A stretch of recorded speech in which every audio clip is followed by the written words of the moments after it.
Welcome दोस्तों, हमारे YouTube channel health tips medical knowledge में आपका बहुत बहुत स्वागत है। दोस्तों मैं हूं हेमंत और आपके लिए लेके आया हूं आज जो है इंपॉर्टेंट क्वेश्चन का पार्ट नंबर 6 है। दोस्तों हम 1000 क्वेश्चन के पार्ट नंबर्स अपलोड करेंगे, तो दोस्तों आप रेगुलर हमारे YouTube चैनल को देखते रहिए।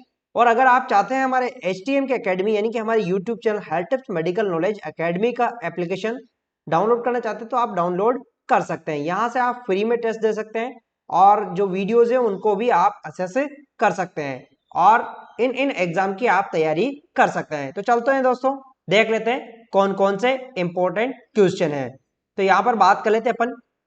तो यहाँ पर दोस्तों अगर बात कर लेते हैं अपन पहला क्वेश्चन की तरफ चलते हैं अपन। क्वेश्चन में क्या पूछा है, यहाँ पर क्वेश्चन में पूछा हुआ है, क्वेश्चन में क्या पूछा है, यहाँ पर क्वेश्चन में क्या पूछा, आपको जवाब देना है। क्वेश्चन में पूछा हुआ है the deficiency of B12 and folate in the body can lead to which of the following condition।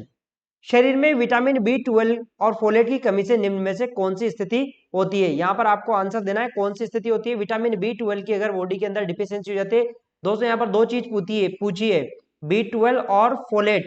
ठीक है, B12 और फोलेट। तो यहाँ पर सही आंसर क्या है, यहाँ पे सही आंसर क्या है, यहाँ पर बता दीजिए आपको आंसर बताना आपको। यहाँ पे सही आंसर होगा, यहाँ पे सही आंसर है वो है मेगलोब्लास्टिक अनीमिया। दोस्तों काफी इंपॉर्टेंट चीज है, यहाँ पर आपसे एग्जाम में यहाँ पर एक क्वेश्चन और बनता है। यहाँ पर अगर आपसे डिफरेंट डिफरेंट पूछा जाए, अगर आपसे पूछा जाए कि B12 की सिंगल आपसे पूछा जाए B12 की डिफिशियंसी से कौन सी बीमारी होती है, तो B12 की डिफिशियंसी की अगर बात करें डिफिशियंसी की, तो इससे कौन सी बीमारी होती है B12 से, तो इससे होती है प्रेनिशियस, ध्यान रखना प्रेनिशियस अनीमिया। ठीक है, प्रेनिशियस अनीमिया ध्यान रखना कौन सा होता है, इसे प्रेनिशियस अनीमिया होता है। अगर आपसे सिंगल B6 का नाम पूछ लिया जाए, सॉरी B9 का, B9 ध्यान रख लेना, B9 का मतलब क्या होता है, फोलेट। अगर फोलेट की डिफिशियंसी होती है तो अगर सिंगल पूछा जाए आपसे यहाँ पर क्वेश्चन में पूछा जाता है कि सिंगल B9 की वजह से कौन सी बीमारी होती है, तो इससे भी कौन सी ठीक है मेगालोब्लास्टिक अनीमिया, ध्यान रख लेना कौन सा होता है, मेगालोब्लास्टिक अनीमिया। ठीक है, अनीमिया। लेकिन यहाँ पर दोनों चीजें पूछा है और ऑप्शन में अपना ये नहीं है, कौन सा नहीं है ऑप्शन में, प्रेनियस अनीमिया नहीं है। तो हमें क्या कौन सा लगाना है यहाँ पर, सही आंसर यहाँ पर लगाना है अपना यहाँ पर बी वाला। चलते देख लेते हैं नेक्स्ट क्वेश्चन में क्या है।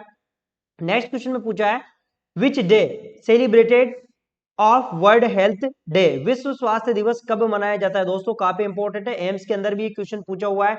ये यूपीएसएससी जो यूपीएसएससी की स्टाफ नर्स की वैकेंसी निकली उसके लिए भी काफी महत्वपूर्ण है। यहाँ पर पूछा है क्वेश्चन में वर्ल्ड हेल्थ डे कब मनाया जाता है, तो वर्ल्ड हेल्थ डे कब मनाया जाता है, यहाँ पर सही आंसर क्या होगा, यहाँ पर सही आंसर है वो 7 अप्रैल। प्रत्येक साल ईच ईयर 7 अप्रैल को, ठीक है 7 अप्रैल को क्या क्या मनाया जाता है, वर्ल्ड हेल्थ डे। और ये क्यों मनाया जाता है, क्योंकि इसके दिन WHO की स्थापना हुई थी। किसकी स्थापना हुई थी, WHO की स्थापना हुई थी। अब आपसे एक और क्वेश्चन यहां से पूछा जा सकता है कि 2021, ठीक है 2021 की वर्ल्ड हेल्थ थीम क्या थी, यानी कि 7 अप्रैल को जो वर्ल्ड हेल्थ डे था उसकी थीम क्या थी। तो इसकी थीम क्या थी, इसकी थीम थी अपनी क्या थी, वर्ल्ड हेल्थ डे की 2021 की जो थीम थी वो थी building a fair healthier world. ठीक है, यानी कि एक निष्पक्ष और स्वस्थ दुनिया का निर्माण करना, ये अपनी थीम थी। ये थीम आपसे पूछा जा सकता है एग्जाम के अंदर। ये पूछा जा सकता है कि क्या पूछा जा सकता है, बिल्डिंग, ठीक है ध्यान रख लेना बिल्डिंग ए फेयर, ठीक है बिल्डिंग ए फेयर, ठीक है फेयर, ठीक है हेल्थियर वर्ड। ठीक है, ये आपको पूछा जा सकता है। ठीक है, तो ये क्या था, ये इस साल की थीम थी, 2021 की थीम थी। ठीक है, चलते अपन नेक्स्ट क्वेश्चन को देख लेते हैं। यहाँ पर नेक्स्ट क्वेश्चन में क्या पूछा है, नेक्स्ट क्वेश्चन में पूछा है MTP act embedded by parliament of India. MTP act भारतीय संसद द्वारा कब लागू किया गया, यानी कि कहने का मतलब कब लागू किया गया, किसको किसको किसको लागू किया गया, एमटीपी जो एक्ट है उसे कब लागू किया गया है। तो यहाँ पर सही आंसर क्या है, आपको फटाफट जवाब देना आपको। यहाँ पे सही आंसर है वो है 1971। ठीक है, क्या है 1971 के अंदर इसको क्या लागू किया गया, एमटीपी, ध्यान रख लेना MTP, medical termination of pregnancy. ठीक है, यानी कि अबॉर्शन कराने वाली जो मेडिकल अबॉर्शन की बात करें, ठीक है अबॉर्शन की बात करें तो जो अबॉर्शन कराने वाली किसके अंदर, मेडिकल सुपरविजन में, उसे कहते हैं अपन एमटीपी। तो ये 1971 में इसको पास किया गया। और यहाँ पर आपसे क्वेश्चन पूछा जा सकता है एग्जाम के अंदर, तो कितने वीक्स तक की हम टर्मिनेट कर सकते हैं? 20 वीक्स तक की, यानी कि 20 सप्ताह तक की जो प्रेगनेंसी होती है उसे अपन क्या कर सकते हैं? एमटीपी कर सकते हैं। दोस्तों आपसे एक और इंपॉर्टेंट क्वेश्चन एग्जाम के अंदर ये पूछा जा सकता है कि 2020 के अंदर इसको बढ़ाकर, अगर यहाँ पर आपसे ऑप्शन में अगर 2020 पूछा गया है, ठीक है, यहाँ पर अगर क्वेश्चन में पूछा गया है 2020 के अनुसार कितने वीक्स तक हम टर्मिनेट कर सकते हैं, तो 2020 के अंदर 17 मार्च, ठीक है, 17 मार्च को पार्लियामेंट में, 2020 को 17 मार्च में पार्लियामेंट में एमटीपी एक्ट को रिवाइज किया गया। क्या किया गया? इसको रिवाइज किया गया। और इसको यहाँ पर कब तक का परमिशन दे दिया गया? 24 वीक्स, ठीक है, ध्यान रख लेना, 24 वीक्स तक की प्रेगनेंसी को अबॉर्ट कराने का परमिशन दे दिया गया है। लेकिन यहाँ पर एक विशेष कंडीशन होना चाहिए कि यहाँ पर कंजेनाइटल अबनॉर्मलिटी होना चाहिए। ध्यान रख लेना, क्या होना चाहिए? कंजेनाइटल अबनॉर्मलिटीज होना चाहिए किसके अंदर? बेबी के अंदर, ठीक है। तो 24 वीक्स तक अबॉर्ट करा सकते हैं। लेकिन अगर आपसे सिंपल क्वेश्चन आए कि एमटीपी एक्ट के तहत हम कितने वीक्स तक की अबॉर्शन करा सकते हैं, तो कब तक की करा सकते हैं अपन? 20 वीक्स तक की। तो ये आप इसका डाउट मत रखना, इस डाउट को आप क्लियर कर लेना, ठीक है। ये देख लो आप, ठीक है, ये पार्लियामेंट में जो एक्ट पास हुआ वो इसके बारे में, ठीक है। चलते हैं, देख लेते हैं अपन नेक्स्ट क्वेश्चन की तरफ। यहाँ पे क्वेश्चन में पूछा है which of the following disease eradicated, ठीक है, which of the following disease eradicated from India, निम्नलिखित में बीमारियों में से कौन सी बीमारी भारत से उन्मूलन किया जा चुका है, यानी कि भारत से उन्मूलन हो चुका है। तो यहाँ पर सही आंसर क्या है? आपको आंसर देना है दोस्तों, ये RJCHO, ठीक है, राजस्थान CHO के अंदर पूछा हुआ क्वेश्चन है। आप बताइए इसका आंसर क्या है? यहाँ पर सही आंसर क्या है? यहाँ पे सही आंसर है वो है पोलियो। जो पोलियो है इसको इंडिया से इरेडिकेट कर दिया गया है और 2014 के अंदर, ठीक है, 2014 के अंदर इंडिया को फ्री फ्रॉम पोलियो से घोषित कर दिया गया है, यानी कि 2014 में इसको पोलियो मुक्त भारत घोषित कर दिया गया है। चलते अपन देख लेते हैं नेक्स्ट क्वेश्चन में, नेक्स्ट क्वेश्चन को आपको जवाब देना। नेक्स्ट क्वेश्चन को अपन देख लेते हैं, नेक्स्ट क्वेश्चन में क्या पूछा है। नेक्स्ट क्वेश्चन की बात करें तो यहाँ पर पूछा है which of the flowing disease does not transfer faecal oral route, निम्नलिखित में से कौन सा रोग फीकल ओरल माध्यम से नहीं फैलता है। दोस्तों काफी इंपॉर्टेंट क्वेश्चन है ये, यहाँ पर बात कर लेते हैं। यहाँ पर सही आंसर आपको जवाब देना है, फटाफट आपको आंसर देना है। इसका सही आंसर क्या है?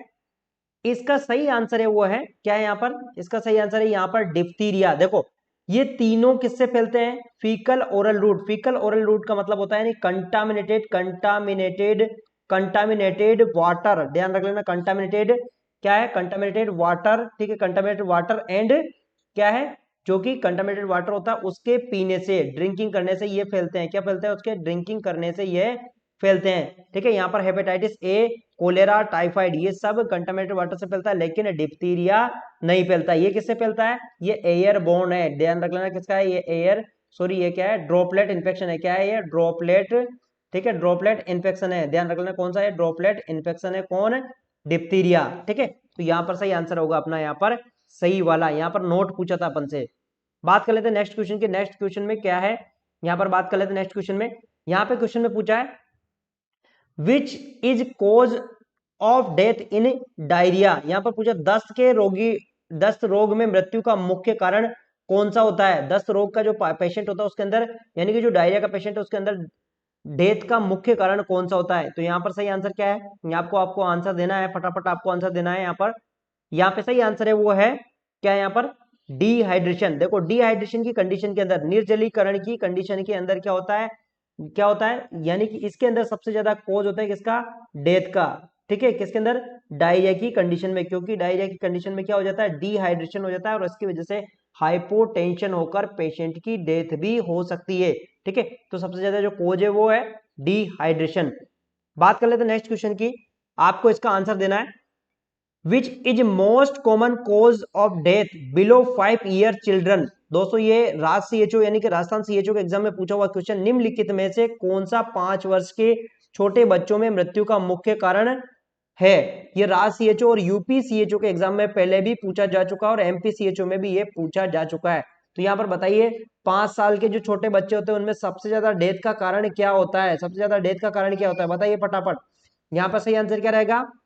यहाँ पे सही आंसर है वो निमोनिया। देखो निमोनिया से सबसे ज्यादा डेथ होती है किससे होती है, निमोनिया के अंदर होती है। किसके अंदर, किसके अंदर, बच्चों के अंदर। इसीलिए आपने देखा होगा एक वैक्सीन होता है जो बच्चों के अंदर लगाया जाता है, कौन सा, पेंटावेलेंट, ठीक है, पेंटावेलेंट, ठीक है, ध्यान रखना, पेंटावेलेंट, जो पेंटावेलेंट वैक्सीन लगाया जाता है किसके अंदर लगाया जाता है, बच्चों के अंदर। 5 वैक्सीन से मिलकर बना होता है, ठीक है, डीपीटी और कौन सा, हेपेटाइटिस बी और हिब। ये हिब वाला जो वैक्सीन है ना, ये निमोनिया से बचाने के लिए होता है। किसके लिए बचाने के लिए होता है, निमोनिया से, ध्यान रख लेना। जो हिब होता है ना, इन्फ्लुएंजा, ठीक है, निमोनिया से बचाने के लिए होता है। बात कर लेते हैं नेक्स्ट क्वेश्चन की यहाँ पर, how many normal capillary refill time in children, बच्चों में सामान्य कैपिलरी रिफिल समय कितना होता है, यानी कि कैपिलरी रिफिल टाइम कितना होता है। तो यहाँ पर सही आंसर क्या है, आपको बताना, कैपिलरी रिफिल टाइम। तो यहाँ पर सही आंसर क्या है, बताओ फटाफट। यहाँ पे सही आंसर है वो बिलो 3 सेकंड, 3 सेकंड से कम होता है, ठीक है। कैपिलरी रिफिल, कैपिलरी रिफिल जानते हो ना अपन, कैपिलरी रिफिल क्या करते हैं अपन, यहाँ पर चेक करते हैं, क्योंकि कहाँ पर चेक करते हैं अपन, नेल, जो नेल बेड होता है वहां पर चेक करते हैं कैपिलरी रिफिल। इसको नेल बेड को प्रेस करके अपन चेक करते हैं कि कैपिलरी रिफिल टाइम कितना होता है। तो बिलो 3 सेकंड से नीचे होता है। बात कर लेते हैं नेक्स्ट क्वेश्चन की। नेक्स्ट क्वेश्चन में क्या पूछा है यहाँ पर, क्वेश्चन काफी इंपॉर्टेंट है दोस्तों, ध्यान से पढ़ना है क्वेश्चन को। क्वेश्चन में पूछा हुआ है, you assessing 6 month old children growth and development, which assessment will you find.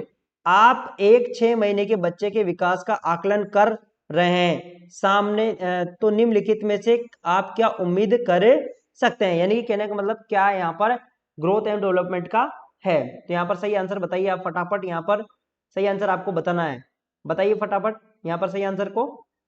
यहाँ पर जो सही आंसर है वो क्या होगा, यहाँ पर सिटिंग विदाउट सपोर्ट। देख लेना, ये 6 महीने का बच्चा जो होता है, 6 मंथ का जो बच्चा होता है, 6 मंथ का जो बेबी होता है, वो क्या है, सिटिंग यानी कि बैठ सकता है बिना सपोर्ट के, बिना सपोर्ट के वो क्या कर सकता है, बैठ सकता है। ये मान लो ये बच्चा है तो बिना सपोर्ट के वो 6 महीने की एज में बैठ सकता है। तो यहाँ पर सही आंसर है वो है अपना यहाँ पर सी वाला। यहाँ पर बात कर लेते हैं, यहाँ पर ये क्वेश्चन में क्या पूछा है, यहाँ पे क्वेश्चन की बात कर लेते हैं। क्वेश्चन में पूछा है normal weight of newborn at birth in India, ठीक है, ध्यान रख लेना दोस्तों, काफी इंपॉर्टेंट है क्वेश्चन, कई बार एग्जाम में पूछा हुआ है। Normal weight of newborn at birth in birth time, ठीक है, यानी कि एट बर्थ इंडिया, यानी कि कितना वेट होता है। तो यहाँ पर सही आंसर क्या होगा, यहाँ पर आपको जवाब देना है, यानी कि जन्म के समय की बात कर रहे हैं, यहाँ पर जो जन्म होता है ना, जब जैसे डिलीवरी होती है उस समय की बात कर रहे हैं। तो यहाँ पर सही आंसर क्या होगा, यहाँ पर सही आंसर है वो अपना है 2.5 टू 3.5 केजी। ध्यान रख लेना कितना होता है, 2.5 केजी से 5 केजी से कितना होता है, 3.5 केजी के बीच में, ठीक है। इसे कहते हैं अपन, ये होता है इंडिया के अंदर। अगर 2.5 से कम है वेट, 2.5 से कम वेट है, तो इसे क्या कहते हैं, एक टर्म नाम यूज करते हैं, उसे कहते हैं अपन low birth weight baby, low birth weight weight baby, ध्यान रख लेना, लो बर्थ वेट बेबी एक टर्म यूज करते हैं, ठीक है। और very low birth weight baby 1.5, कितना 1.5 केजी से कम होता है, उससे क्या कहते हैं, very low birth weight baby, ठीक है, लो बर्थ वेट बेबी, ठीक है, कितने से 1.5 से। और 1000 से कम हो तो, 1000 ग्राम से कम हो तो उसे क्या कहते हैं अपन, extreme extreme low birth weight baby, ध्यान रख लेना इसको, ये आपके नॉलेज के लिए मैं बता रहा हूं। लेकिन इंडिया की बात करें तो यहाँ 2.5 से 3.5 के बीच में होता है।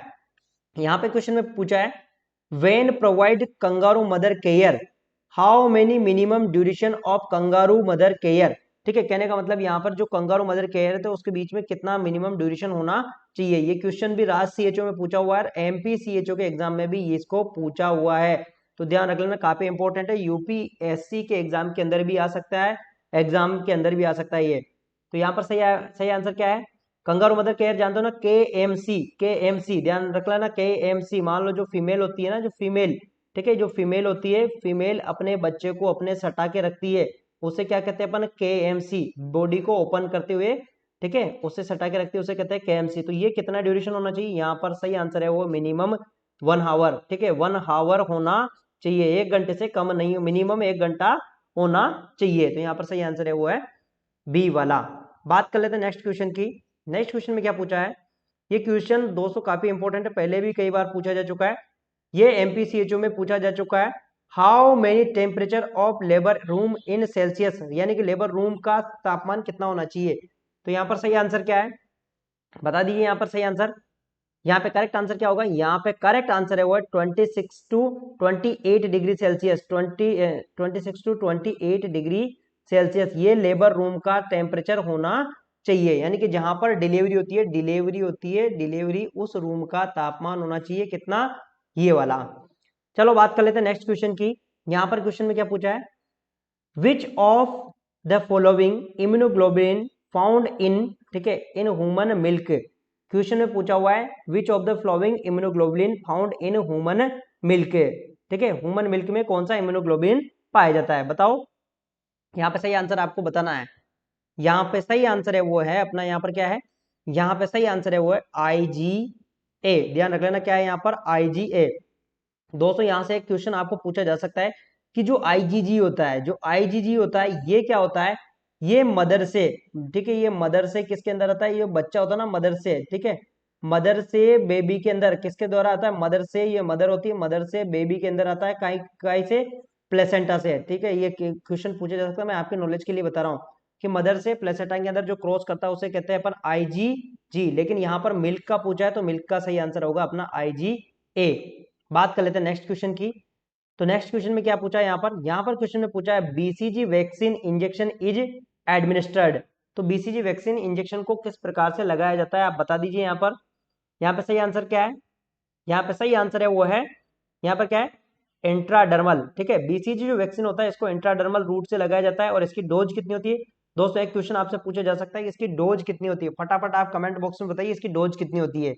8 बर्थ कितनी होती है इसकी, 8 बर्थ कितनी होती है इसकी डोज, इसकी 8 बर्थ होती है 0.05 ml, ध्यान रख लेना। अगर बर्थ पे नहीं लगा तो 1 मंथ की, जो 1 मंथ बाद इसकी 1 मंथ बाद जो 1 मंथ की एज पर जो डोज होती है इसकी, क्या होती है डोज होती है, वो कितनी होती है, यहाँ पर एग्जाम में पूछा जा सकता है आपसे 0.1 ml, ध्यान रखना कितना, 0.1 ml इसकी डोज हो सकती है, ठीक है। और ये क्या करता है, ये परमानेंट स्कार डाल देता है, क्या डाल देता है, परमानेंट, ध्यान रख लेना परमानेंट स्कार। ये क्वेश्चन कई बार पूछा जा चुका है कि परमानेंट स्कार किस वैक्सीन से बनता है, तो वो किससे बनता है, BCG वाले से। चलो देख लेते हैं पर नेक्स्ट क्वेश्चन में क्या है। नेक्स्ट क्वेश्चन में यहाँ पर पूछा है Koplik spot seen in which disease, ठीक है, कॉप्लिक धब्बे किस बीमारी में दिखाई देते हैं, ये काफी इंपॉर्टेंट क्वेश्चन है दोस्तों, कॉप्लिक स्पॉट किस डिजीज में दिखाई देते हैं, तो बताइए यहाँ पर किस डिजीज में दिखाई देते हैं, ठीक है। यहाँ पर सही आंसर क्या होगा, यहाँ पे सही आंसर है वो है मीजल्स, जो मीजल्स की जो डिजीज होती है इसके अंदर कॉप्लिक स्पॉट दिखाई देते हैं। दोस्तों आपसे एक क्वेश्चन यहाँ पे इंपॉर्टेंट क्वेश्चन पूछा जाता है कि कॉप्लिक स्पॉट, ये जो कॉप्लिक स्पॉट है कौन सी स्टेज में दिखाई देते हैं, जो मीजल्स की कौन सी स्टेज होती है उसके अंदर दिखाई देते हैं, तो ये प्रोडोर्मल, ध्यान रखना प्रोडोर्मल, ठीक है, प्रोडोर्मल, जो प्रोडोर्मल फेज होती है, कौन सी प्रोडोर्मल फेज होती है उसके अंदर दिखाई देता है क्या है, कॉप्लिक स्पॉट। और ये कैसे होते हैं, ये कहां पर होते हैं, ओरल म्यूकोसा में, ध्यान रखना ओरल म्यूकोसा, ध्यान रखना ओरल म्यूकोसा, जो टीथ होते हैं वहां पर ब्लैक ब्लैक कलर के धब्बे हो जाते हैं उसे कहते हैं कॉप्लिक स्पॉट, ठीक है, इसे क्या कहते हैं अपन, कॉप्लिक स्पॉट। चलते हैं अपन नेक्स्ट क्वेश्चन को देख लेते हैं। नेक्स्ट क्वेश्चन में क्या है, which of the beneficiary in ICDS scheme, ठीक है, ICDS स्कीम के अंदर कौन बेनिफिशियरी है, तो यहाँ पर सही आंसर क्या होगा, आपको आंसर देना है। ये काफी इंपॉर्टेंट क्वेश्चन है दोस्तों, ICDS जो प्रोग्राम्स होते हैं उनका काफी महत्वपूर्ण क्वेश्चन है ये। यहाँ पे सही आंसर क्या है, बताओ यहाँ पर सही आंसर क्या होगा, इसके अंदर सही आंसर है बोथ A एंड B। देखो इसके अंदर चिल्ड्रंस को भी दिया जाता है बेनिफिट, ठीक है, और किसको, प्रेग्नेंट वुमेन और ब्रेस्ट फीडिंग वुमेन को भी इसके अंदर बेनिफिट, यानी कि एक एक्स्ट्रा कैलोरीज प्रोवाइड की जाती है। तो यहाँ पर सही आंसर होगा अपना यहाँ पर बोथ A एंड B, ये अपन ओल्ड एज वालों को इसके अंदर कोई बेनिफिट नहीं दिया जाता है। बात कर लेते हैं पर यहाँ पर क्वेश्चन में, ये question which of the following is the richest source of calcium, question काफी इंपॉर्टेंट है दोस्तों, पूछा है कि कैल्शियम का रिचेस्ट सोर्स कौन सा है, तो यहाँ पर कौन सा रिचेस्ट सोर्स ऑफ कैल्शियम का, बताओ यहाँ पे सही आंसर है वो मिल्क, ठीक है, यहाँ पर जो मिल्क है ना, मिल्क क्या रिचेस्ट सोर्स है। अगर आपसे यहाँ पर B12 का पूछा जाता है कि B12 का रिचेस्ट सोर्स कौन सा होता है, B12 का तो मीट होता है, मीट में भी कौन सा, लीवर, ध्यान रख लेना कौन सा होता है, लीवर B12 का, ठीक है। और ग्रीन लीफली वेजिटेबल्स किसकी होती है, ग्रीन लीफली वेजिटेबल, अगर आपसे पूछ ला ग्रीन लीफली वेजिटेबल जो ग्रीन लीफली जो वेजिटेबल्स होती है वो किसका सोर्स होती है, रिच सोर्स, तो ये किसकी होती है, विटामिन ए, ध्यान रख लेना किसका होता है ये विटामिन ए का। तो यहाँ पर सही आंसर क्या है अपना, यहाँ पर सही आंसर है अपना वाला सी वाला। बात कर लेते हैं नेक्स्ट क्वेश्चन की। क्वेश्चन में क्या पूछा है, which of the following is not micronutrient, ठीक है, माइक्रोन्यूट्रिएंट निम्न में से कौन सा माइक्रोन्यूट्रिएंट नहीं है। माइक्रोन्यूट्रिएंट का मतलब जानते हो ना, सॉरी माइक्रो नहीं, मैक्रोन्यूट्रिएंट, मैक्रोन्यूट्रिएंट यानी कि जो ज्यादा मात्रा में आवश्यकता होती है। तो यहाँ पर सही आंसर क्या होगा, फटाफट आपको आंसर देना है। तो यहाँ पर सही आंसर क्या है, यहाँ पे सही आंसर है वो है विटामिन, ठीक है। विटामिन मैक्रोन्यूट्रिएंट नहीं है, ठीक है, मैक्रोन्यूट्रिएंट, ध्यान रख लेना, मैक्रोन्यूट्रिएंट, मैक्रोन्यूट्रिएंट नहीं है। कौन है, कौन न्यूट्रिएंट नहीं है, कौन विटामिन, विटामिन्स कौन नहीं है, विटामिन्स, ध्यान रख लेना कौन सा विटामिन्स, जो विटामिन्स है वो मैक्रोन्यूट्रिएंट नहीं है। ये क्या है, माइक्रोन्यूट्रिएंट, क्या है ये, मैक्रोन्यूट्रिएंट नहीं है, ये क्या है, माइक्रोन्यूट्रिएंट है, माइक्रोन्यूट्रिएंट। माइक्रोन्यूट्रिएंट मतलब जिनकी बॉडी में कम मात्रा में आवश्यकता होती है। बात कर लेते हैं नेक्स्ट क्वेश्चन की। यहाँ पे क्वेश्चन में पूछा विच of the following is water soluble vitamin, ठीक है। यहाँ पर वाटर सोल्यूबल विटामिन कौन सा है, बताना आपको फटाफट, वाटर सोल्यूबल विटामिन कौन सा है, इजी क्वेश्चन है। तो यहाँ पर सही आंसर क्या है, यहाँ पर सही आंसर है विटामिन सी। विटामिन सी क्या है, वाटर सोल्यूबल है। देख दोस्तों, दो प्रकार के विटामिन होते हैं, एक तो वाटर सोल्यूबल, एक तो वाटर सोल्यूबल, एक तो वाटर सोल्यूबल होते हैं और दूसरे क्या होते हैं, फेट सोल्यूबल, ध्यान रख लेना कौन सा, फेट सोल्यूबल, ठीक है, soluble. Water soluble, fat soluble यानी कि जो वसा में घुलनशील होते हैं, वो कौन सा है, एडीईके, एडीईके, अडेक, ठीक है, एडीईके, ठीक है। यहाँ पर सही आंसर लेगा अपना यहाँ पर बी वाला। बात कर ले नेक्स्ट क्वेश्चन पे, यहाँ पर क्या पूछा है, which of the flowing food contain highest vitamin E value, यानी कि जो हाईएस्ट विटामिन ई वैल्यू वाला फूड कौन सा है। तो यहाँ पर सही आंसर क्या रहेगा अपना, यहाँ पे सही आंसर क्या है अपना, यहाँ पे सही आंसर है वो है सनफ्लावर ऑयल। जो सनफ्लावर ऑयल होता है इसके अंदर हाईएस्ट क्या होता है, हाईएस्ट, हाईएस्ट क्या होती है इसके अंदर, हाईएस्ट वैल्यू होती है किसकी, विटामिन, विटामिन किसकी होती है, विटामिन ई की, ध्यान रख लेना किसकी होती है, विटामिन ई की। बात कर लेते हैं नेक्स्ट क्वेश्चन की। नेक्स्ट क्वेश्चन में क्या है, which of the following disease occurred due to deficiency of vitamin C, vitamin C की कमी से कौन सी बीमारी होती है, आप बताइए फटाफट आंसर बताना है आपको फ्रेंड्स, इसका आंसर क्या है, इसका आंसर आपको अब बताना है फटाफट। तो यहाँ पर सही आंसर है इसका वो है स्कर्वी, ठीक है, स्कर्वी। स्कर्वी में क्या होता है, गम ब्लीडिंग होती है, गम ब्लीडिंग, ध्यान रख लेना क्या होती है, गम ब्लीडिंग होती है और विटामिन सी की वजह से होती है। नाइट ब्लाइंडनेस किसकी होती है, विटामिन, विटामिन ए की कमी से, किसकी वजह से होती है, विटामिन ए की कमी की वजह से। और रिकेट्स विटामिन किसकी वजह से होता है, विटामिन, विटामिन किसकी वजह से होता है, यहाँ पर विटामिन किसकी वजह से होता है, विटामिन, तो विटामिन किसकी वजह से होता है, विटामिन डी की कमी की वजह से होता है, ठीक है। नेक्स्ट बात कर लेते हैं अपन यहाँ पर, नेक्स्ट क्वेश्चन अपना यहाँ पर, लेकिन अपना आंसर है यहाँ पर ए वाला सही है। बात कर लेते हैं नेक्स्ट क्वेश्चन की। Clark rule is used for, दोस्तों ये एम्स में आया हुआ क्वेश्चन है, पहले एम्स में आया हुआ, 2016 में एम्स के अंदर आया हुआ है, 2018 में भी ये एम्स के अंदर आया हुआ है, 2017 के अंदर, सॉरी 2017 के अंदर जो डीजीएस का एग्जाम था उसके अंदर आया हुआ है। यहाँ पर क्वेश्चन में पूछा है क्लार्क नियम किसके लिए प्रयोग में लिया जाता है, तो क्लार्क का जो रूल हो वो किसके लिए यूज में लिया जाता है। यहाँ पे सही आंसर क्या होगा, यहाँ पे सही आंसर क्या होगा आपको बताइए, क्लार्क रूल। तो यहाँ पर सही आंसर है वो है एस्टिमेट ऑफ पीडियाट्रिक डोज, ठीक है, डोज ऑफ ड्रग्स, जो पीडियाट्रिक के अंदर जो दवाएं देते हैं ना, पर पीडियाट्रिक के अंदर जो दवाएं देते हैं, किसके अंदर, पीडियाट्रिक के अंदर जो ड्रग्स देते हैं उसकी डोज को कैलकुलेट करने के लिए आता है कौन सा, क्लार्क का रूल। बात कर लेते हैं नेक्स्ट क्वेश्चन में। यहां पर क्या पूछा है क्वेश्चन में, when complementary feeding start to childrens, ठीक है, कंप्लीमेंट्री फीडिंग बच्चों में कब स्टार्ट कर देते हैं। तो यहाँ पर सही आंसर क्या होगा, यहाँ पर आपको बताना है कंप्लीमेंट्री फीडिंग, कंप्लीमेंट्री फीडिंग बच्चों में कब स्टार्ट कर देते हैं, बताइए अब कंप्लीमेंट्री फीडिंग बच्चों के अंदर कब स्टार्ट कर देते हैं, बच्चों के अंदर कब स्टार्ट कर देते हैं, बताना आपको फटाफट, आपको जवाब देना है, बच्चों के अंदर कब कंप्लीमेंट्री फीडिंग स्टार्ट कर देते हैं, बताइए फटाफट बताइए कंप्लीमेंट्री फीडिंग। तो यहाँ पर सही आंसर है वो अपना है 6 मंथ की एज, ठीक है, 6 मंथ की एज पर, यानी कि 6 मंथ की जो एज होती है उस पर हम किसको स्टार्ट कर देते हैं, कंप्लीमेंट्री, ठीक है, कंप्लीमेंट्री, कंप्लीमेंट्री फीडिंग, ठीक है, कंप्लीमेंट्री फीडिंग। कंप्लीमेंट्री फीडिंग का मतलब जानते हो ना, ब्रेस्ट फीडिंग के साथ साथ में अपन को क्या करना है, ब्रेस्ट फीडिंग के साथ साथ में अपन को क्या करना है, ब्रेस्ट फीडिंग के साथ साथ में हम क्या क्या दे देते हैं उसको, ब्रेस्ट फीडिंग के साथ साथ में फूड जो दूसरा फूड होता है उसको देते हैं, उसे कहते हैं अपन कम्प्लीमेंट्री फीडिंग। बात कर लेते हैं नेक्स्ट क्वेश्चन के बारे में। यहाँ पर जो नेक्स्ट क्वेश्चन है उसके बारे में बात कर लेते हैं अपन। यहाँ पर क्वेश्चन में क्या पूछा है, क्वेश्चन में पूछा हुआ है, क्वेश्चन में क्या पूछा है, which of the flowing nutrient required for tissue repairing, निम्न में से कौन सा पोषक तत्व टिश्यू रिपेयरिंग के लिए आवश्यक है। तो कौन सा टिश्यू रिपेयरिंग के लिए आवश्यक है, सही आंसर क्या होगा यहाँ पर, यहाँ पे सही आंसर है वो है प्रोटीन। ठीक है, सही आंसर होगा प्रोटीन। जो प्रोटीन होता है वो किसके लिए आवश्यक है, वो टिश्यू रिपेयरिंग के लिए आवश्यक है। ठीक है, कहीं भी बॉडी के अंदर जो चोट लग जाती है उन टिश्यू को रिपेयरिंग करने के लिए आवश्यक है। तो थैंक यू दोस्तों, अगर आपको वीडियो पसंद आया तो वीडियो को लाइक और शेयर और सब्सक्राइब जरूर कर दीजिए। मिलते हैं नेक्स्ट वीडियो में, तब तक के लिए धन्यवाद।